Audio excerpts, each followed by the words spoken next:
कहते हैं राजनीति में ना तो कोई स्थायी दुश्मन होता है ना कोई स्थायी दोस्त होता है। किसी समय में चित्तौड़गढ़ विधायक के करीबी रहे भारतीय जनता पार्टी के नेता अनंत समदानी आज विधायक के विरुद्ध मांगों के समर्थन में आरोपों की बौछार कर रहे हैं, उनके विरुद्ध आग उगल रहे हैं।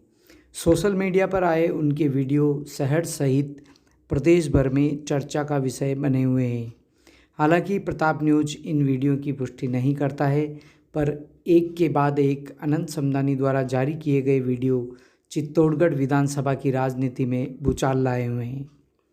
चलिए शुरुआत कहां से हुई आपको बताते हैं। अनंत समदानी भारतीय जनता पार्टी से जुड़े हुए नेता हैं। जानकार बताते हैं कि विधायक चंद्रभान सिंह आक्या ने जब प्रथम बार चित्तौड़गढ़ से विधायक का चुनाव लड़ा था, उस समय चुनाव में कई तरह की व्यवस्थाएं स्वयं अनंत समदानी ने संभाली थी। विधायक के करीबी भी रहे, लेकिन पिछले कुछ दिनों से ज़मीनी मामलों में वे स्वयं पर लगी कथित बदनामी का हवाला देते हुए अपनी मांगों के समर्थन में निम्बाहेड़ा मार्ग स्थित भारतीय जनता पार्टी के कार्यालय के बाहर धरने पर बैठ गए। बाद में यह कहते हुए उठ भी गए कि उनकी बात भाजपा के पदाधिकारियों द्वारा सुनी गई। इस बीच कांग्रेस ने विधायक पर उन्हीं की पार्टी के नेता द्वारा आरोप लगाने का मुद्दा भुनाने के प्रयास में जुट गई है। कांग्रेस का शुक्रवार को धरना प्रदर्शन कार्यक्रम हुआ। प्रमुख वक्ताओं ने धरने के मुख्य बिंदुओं के साथ अनंत समदानी द्वारा विधायक पर लगाए गए आरोपों के मामले पर भी जमकर बोले। हालांकि विधायक चंद्रभान सिंह आक्या इस मामले में अपना पक्ष रखने के लिए अभी तक मीडिया के सामने रूबरू नहीं हुए हैं, लेकिन सोशल मीडिया पर उनके समर्थक विधायक का फोटो अपलोड कर विरोधियों को एक डायलॉग के माध्यम से जवाब भी दे रहे हैं। हालांकि यह चुनावी वर्ष है, इसमें आरोप प्रत्यारोप के दौर चलते रहेंगे। कांग्रेस बीजेपी से कौन टिकट लाएगा, किसका टिकट कटेगा, राजनीतिक ऊंट किस करवट बैठेगा, ये तो वक्त ही बताएगा। फिलहाल चलिए आपको हम बताते हैं कि पिछले 2-3 दिनों में सोशल मीडिया पर जो वीडियो अनंत समदानी के वायरल हो रहे हैं, उससे किस तरह का राजनीतिक भूचाल आया हुआ है।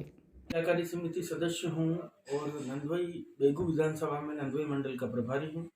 जिला सहकार संघ का अध्यक्ष रहा, सहकारिता प्रकोष्ठ का अध्यक्ष रहा और अभी वर्तमान में जिला पर्यटन सहकारी समिति चित्तौड़गढ़ का अध्यक्ष हूँ। हमारी भारतीय जनता पार्टी की राष्ट्रीय सचिव और राजस्थान की सह प्रभारी विजया जी राहटकर जब चित्तौड़गढ़ पधारे संगठनात्मक बैठक लेने, तो इन्होंने उनको और हमारे प्रदेश उपाध्यक्ष और सांसद सीपी जी जोशी को एक शिकायत की कि इनका कोई 2 विधायकों जयपुर में चल रहे हैं, सभी विधायकों के पास गए हैं, तो इन्होंने आरोप लगाया है खुले रूप से, उनके वो शिकायत की है कि यह लेटर अनंत समदानी ने बंटवाए हैं।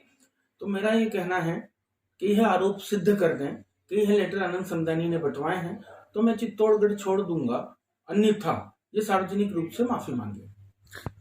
वहां भारतीय जनता पार्टी के जिला अध्यक्ष गौतम जी दत्त, जिला महामंत्री कमलेश जी पुरोहित पधारे। उन्होंने वार्ता की, उन्होंने कहा कि आप क्या चाहते हैं। मैंने कहा इन्होंने मेरे से पार्टी के नाम पर एक कार्यालय के नाम पर एक भूखंड लिया था कि वहां भारतीय जनता पार्टी का कार्यालय बनाया जाएगा और वहां आपके स्वर्गीय पिताजी जो कि भारतीय जनता पार्टी के जिला अध्यक्ष रहे, आरएसएस के प्रचारक रहे, उनका हम नाम भी लगाएंगे, स्वर्गीय अरुण समदानी स्मृति भवन। यह करके कमिटमेंट करके मुझसे इन्होंने प्लॉट लिया था।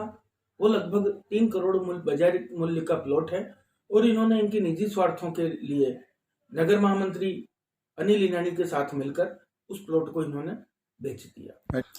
अनिल जी ईनानी के द्वारा बेचा गया था इस प्लॉट को, उन्हीं के मार्फत, और जो यहाँ के व्यवसायी हैं अखिल जी अब्बानी, उन्हें बेचा गया था क्योंकि वो प्रॉपर्टी व्यवसायी हैं। उनका कहना है कि प्लॉट मैंने आगे वापस बेचा है। तो सबने बताइए, मैं आपको चित्तौड़ की घटना बता दूं। पिछले 2 दिनों से आप सब साथी देख रहे हैं जो हमारे सोशल मीडिया में चल रहा है। भारतीय जनता पार्टी की एक कार्य समिति का सदस्य श्री अनंत समदानी 2 दिन पहले धरने पर बैठे बीजेपी कार्यालय के बाहर। बहुत बड़ा सवाल मैं आज इस मंच के माध्यम से भाजपा के प्रदेश नेतृत्व से पूछना चाहूंगा।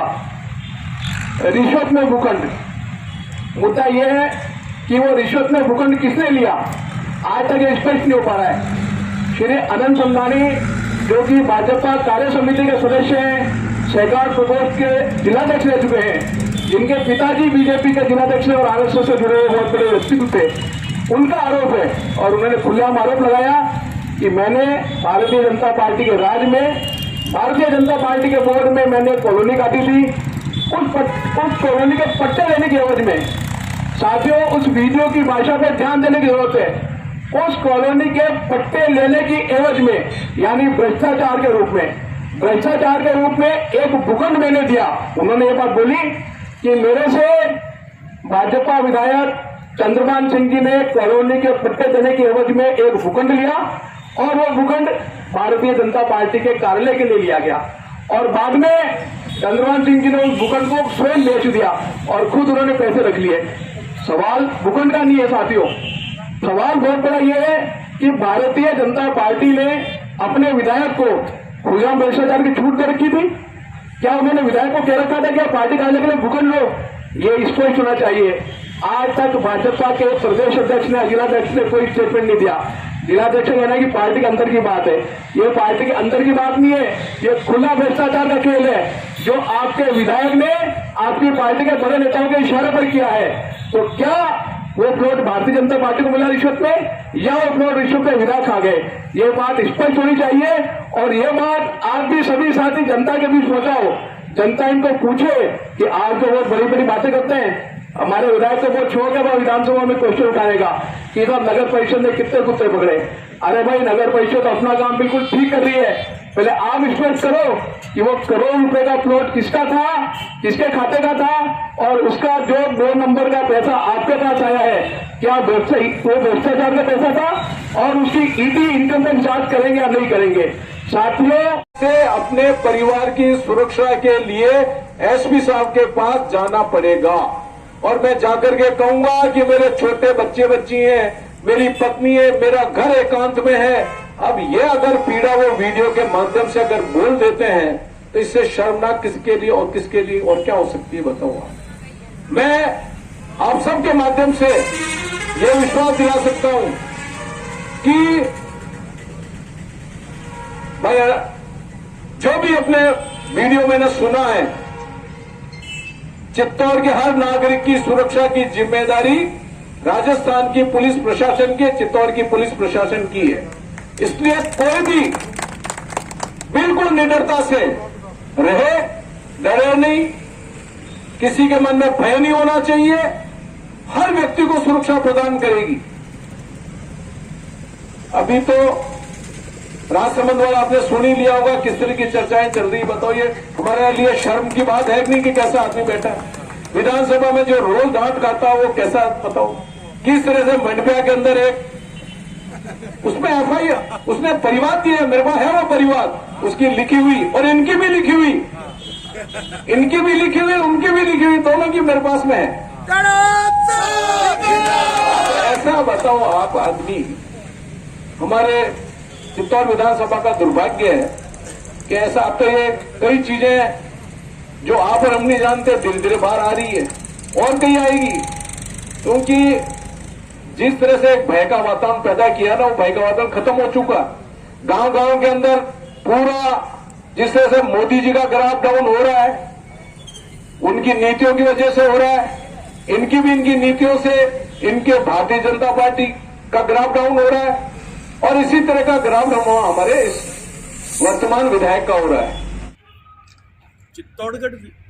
चित्तौड़गढ़ विधायक महोदय द्वारा कल जो भारतीय जनता पार्टी की संगठनात्मक बैठक बुलाई गई, उसका उन्हें किसी भी प्रकार का अधिकार नहीं है और भारतीय जनता पार्टी के संविधान में स्पष्ट रूप से कहीं भी ये उल्लेख नहीं है कि किसी भी जनप्रतिनिधि को भारतीय जनता पार्टी की संगठनात्मक बैठक बुलाने का अधिकार है। उन्होंने जिस प्रकार से बैठक बुलाई है वो संगठन की अवहेलना है। उनके ऊपर भारतीय जनता पार्टी को अनुशासनात्मक कार्रवाई करनी चाहिए। मैं भारतीय जनता पार्टी के प्रदेश नेतृत्व और राष्ट्रीय नेतृत्व से मांग करता हूं, विधायक महोदय ने जिस तरीके से पार्टी के पैरेलल संगठन चलाने का जो प्रयास किया है, उनके खिलाफ निश्चित रूप से अनुशासनात्मक कार्रवाई होनी चाहिए। मगर आसमान में थूकने वाले को शायद ये पता नहीं है कि पलट के थूक उन्हीं के चेहरे पर गिरेगा।